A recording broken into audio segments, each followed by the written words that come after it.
মই ৰাতিপুৱা প্ৰায় 9টা 9:30 বজাত মৰিগাঁৱৰ পৰা যেতিয়া এজন সাংবাদিক বন্ধুৱে মোক জনালে যে আপুনি বোলে তিৱা ছাত্ৰ পৰিষদৰ মুখ্য কাৰ্যবাহী সদস্যৰ বিৰুদ্ধে এজাহাৰ দাখিল কৰিছে, মই তেতিয়া নিজে আচৰিত হৈ গৈছোঁ যে এনেকুৱা অপপ্ৰচাৰ, এনেকুৱা মিছা প্ৰচাৰ কাৰ লাভ হ'ব, কাৰ কি লাভ হ'ব সেইটো মই বুজি পোৱা নাই। আৰু নিশ্চয় ইয়াত এটা ষড়যন্ত্ৰ থাকিব পাৰে, গতিকে জীৱন চন্দ্ৰ কোঁৱৰ আৰু মদন বৰদলৈ দুজনৰ মাজত এটা ভাল সুসম্পৰ্ক।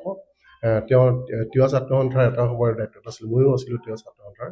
গতিকে সেই যি আমাৰ মিলা প্ৰীতি ভাৱটো নাইকিয়া কৰি আমাৰ মাজত হয়তো কিবা বিদ্বেষ ভাৱ সৃষ্টি কৰি তিৱা কাউন্সিলখন অস্থিৰ কৰাৰ ষড়যন্ত্ৰই নিশ্চয় ইয়াত জড়িত হৈ আছে।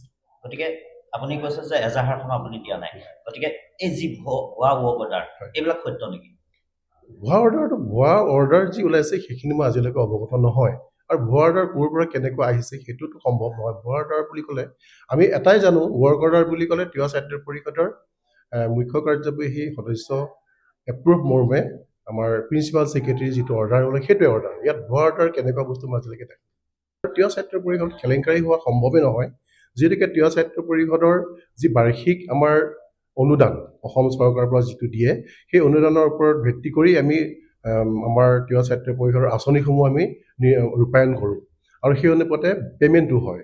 গতিকে তাৰ বাহিৰে কিবা অন্যান্য ৱৰ্ক অৰ্ডাৰ ভুৱাকৈ বা মিছাকৈ এটা ৱৰ্ক অৰ্ডাৰ দি কাম কৰাটো ইমান সম্ভৱ নহয় আৰু ইমান সহজো নহয় তিৱা ছাত্ৰ পৰিষদৰ।